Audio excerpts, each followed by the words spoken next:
Hello, and welcome to the famous Profile Estate Vineyard here in Conn Valley, right above St. Helena. I am Andrew Wright, the winemaker for Merryvale Vineyards, alongside Jeff Crawford, Hey everyone. Starmont winemaker. And we are here on a lovely, breezy, and mild Friday morning to drink some Cab Franc and talk about Cab Franc out of Magnums. So I can't think of a better thing to do on a Friday morning in the vineyard. Neither can I. Not an optical illusion. These bottles are big. We're not small. Well, we might be, proportionately. But yeah, here to talk about Magnums. Magnums are one of my favorite way to consume wine. You know, you have double the amount of volume as a normal bottle of wine, so it takes a little bit longer to age them, but such a great, I think, size format for like a gathering, a barbecue, a weekend party, things of that nature. And just a lot of fun. You don't really see a whole lot of Magnums, certainly not a lot of Cab Franc Napa Valley Magnums. Yeah. So it's a super fun format. Behind me, you can kind of see some vines. This is not Cabernet Franc, that's Cabernet Sauvignon. The Cabernet Franc is just to the left of me over here that way. That's where our Cab Franc lives on the estate. Yeah, so at Merryvale, we're big believers in kind of the classic representations of these Bordeaux varietals. And so while in our Profile estate and in our St. Helena Cabernet, we have a little bit of Cabernet Franc, we also historically have made a single varietal Cabernet Franc, which is kind of unusual, but sourced from really great vineyards, including some of our estate here at Profile. So let's dive right in and talk about it. We have 3 great vintages, 14, 15, and 16 to taste. I have a special place in my heart for all of these vintages for different reasons. And yeah, let's kick it off with the 14. 2014 is one of my favorite growing seasons that I can remember. You know, similar to the 16 in a lot of respects, is a milder, not crazy heat, had a decent amount of winter rain, more of like a winemaker vintage, I would say. Not necessarily super hot and concentrated, but a long growing season, even ripening season, and from what I can recall, a pretty smooth harvest. Yeah, definitely. 14 was a good vintage. Started off. That was in the midst of some drought vintages for us here in Napa Valley. But I feel like the vintage overall, 2014, the fruit doesn't really show any ill effects from the drought at all. So. But pretty even growing season as you mentioned, and you know, just kind of lovely ripening. I thought it does great for to bring out the Cab Franc characters. We've talked about it. We both very much enjoy Cabernet Franc from Napa Valley. Little different than characteristics than the Cabernet Sauvignon that you'll get, but we both very much enjoy those characteristics. Yeah, and to your point, I do feel like those kind of the cooler, more even ripening seasons bring out more of those kind of like mentholy, herbaceous, in the good sense, kind of savory characteristics of a Cabernet Franc. And the 14 is, I think, a beautiful example that's drinking really, really well right now. It's got some nice tannin to it, but not overwhelming on the back end. It's a really well-balanced wine. I feel like it's got great natural acidity. The vineyard sources for this wine are Stanton, which is an old vine Cabernet Franc vineyard block just south of St. Helena here, not too far from the winery, and some coming off of Sugarloaf, so down in the southeastern corner of Napa Valley, you know, and the hill overlooking, I guess, kind of the valley floor there. So it's interesting because we have more of a warm region, St. Helena Cabernet Franc, maybe a little riper, old vine established, and then we have cooler climate, you know, down South Napa, kind of more elevation as well, so more kind of breeze through there, a little higher acidity, kind of get the balance there, I feel like. A little bit of maritime influence, a little closer to San Pablo Bay, not quite Carneros, but pretty close in proximity. So you definitely get a little bit of the fog influence and kind of cooler characteristics from that vineyard.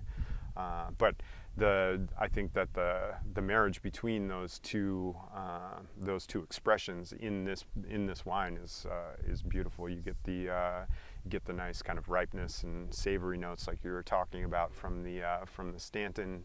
Then you get a little bit more of that kind of herbal which is very Cab Franc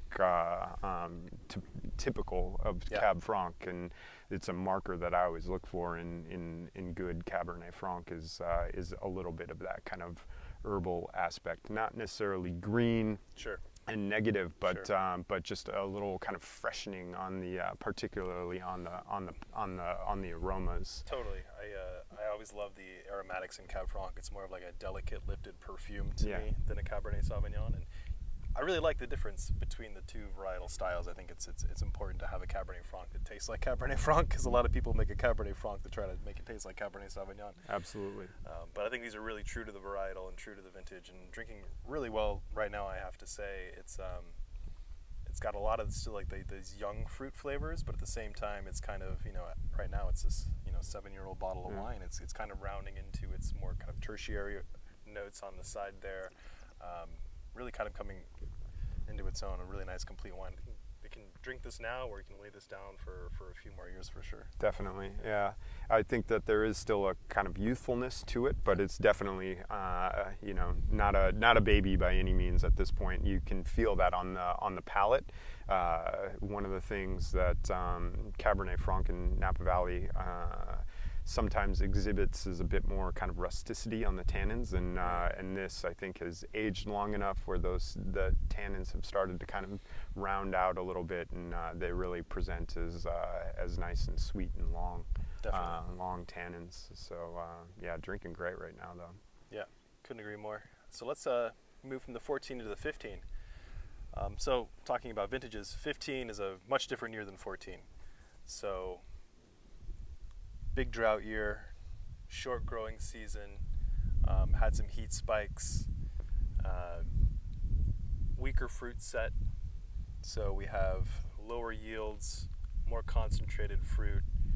Kind of had to up against the weather, trying to get it off the vine before the big, I remember, heat spike there in October in 2015 as well. So typically the 15s, if people like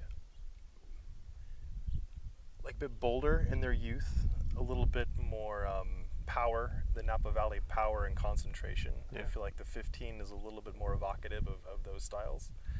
But at the same time, I feel like coming from the same vineyards as the 14, you really still get the natural acidity from Sugarloaf in that wine.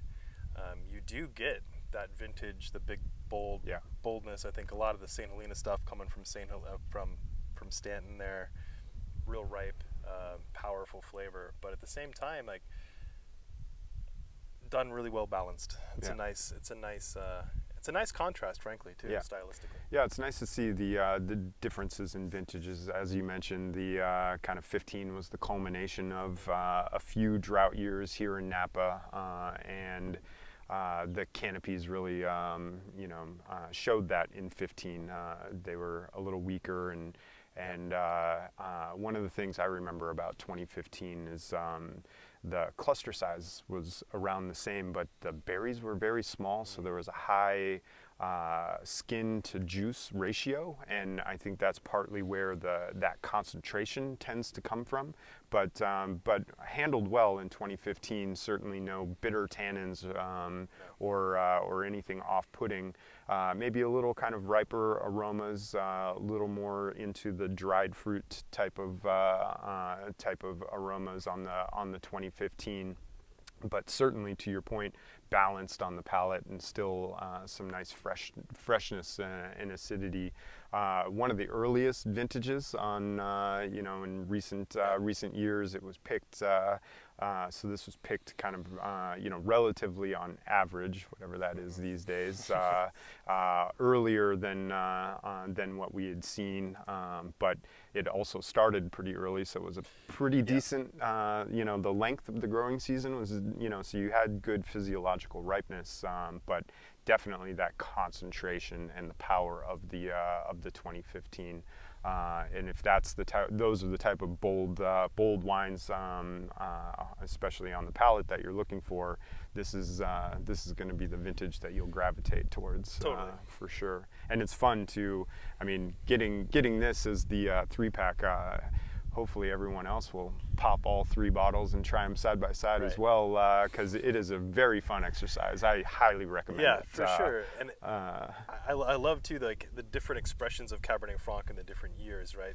This one, to me, the herbaceousness is more of like a menthol or the Provence. This is the 15 is more of like a sage, like that kind of a herbaceousness too. So you can kind of see how even the varietal characteristics that are inherent in Cabernet Franc change with the different weather patterns and the different vintages, which is really, really cool to see. All 3 of these wines are over 90% Cabernet Franc, so it's a pretty pure representation of the varietal. All right, so if I had to say, the 16 is kind of if the 14 and the 15 had a baby. I know I shouldn't say that, but I'm kind of going to say that. So 16, you have, it's more of a growing season akin to the 14, although you did have a little bit more heat. So even growing season, kind of even picks, if I remember correctly. But at the same time, still a little bit more concentration present in those grapes, I feel like. So while the tannins are reminiscent to me of the 14 and the elegance and the balance is more reminiscent of the 14, it still has some of that power and structure that the 15 has. It's kind of the best of both worlds. Yeah, the winter after the 2015 harvest is when we finally got the break in the drought here in Napa. So we were able to refill the water table, kind of recharge the grapevines, and I feel like that definitely shows in the characteristic of the wine. It can handle a little bit more of that concentration with some elegance as well to it, For sure. It I feel like it really, really rides. It's nice and long. It's still youthful. To me, that can age a lot longer, but at the same time, if you like the bold and the red, but as well as a layered balance, I think that it's drinking amazing today as well. All 3 of these are ready to go, I think. Yeah. Or lay down, really depending on how you Yeah, like I mean, that's one of the nice things about the Magnum format that you were talking about is I feel like the drinking window is just so much bigger. There's so, it's just kind of extends out so much longer as far as when, however you like to drink your wines, whether they be on the younger side or the older side. It's just a lot less room, a lot less margin for error, I guess, if you want to put it that way. But not that opening a wine is ever error. Never an error. It's always the correct answer. Let's talk a little bit about food. I love drinking wine with food.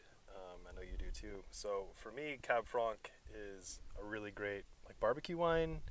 I've always enjoyed Cab Franc with venison, game dishes, but aren't necessarily too gamey, but have a little bit of funk to them. Maybe plays off the aromatics and the herbaceousness of the Cabernet Franc, I feel. Lamb chops with a rosemary, with a little rosemary. I feel like that kind of herbal element of the, plays off of the wine.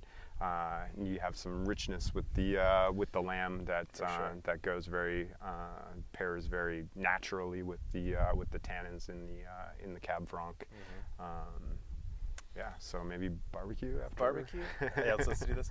I will say one of my favorite wine pairings of all time was Cabernet Franc and sushi. So never be surprised at what's going to taste good. You got to try new things because they might taste good, as we tell our 4-year-old. No preconceived notions. Well, very happy to have you join us today and taste these wines with us. We hope you pick up the 3-pack. It's a really great value, and these wines are showing really well today, and I think it's a phenomenal exercise, especially if you love Cabernet Franc. So merryvalewines.com, and thanks so much. Cheers. Cheers.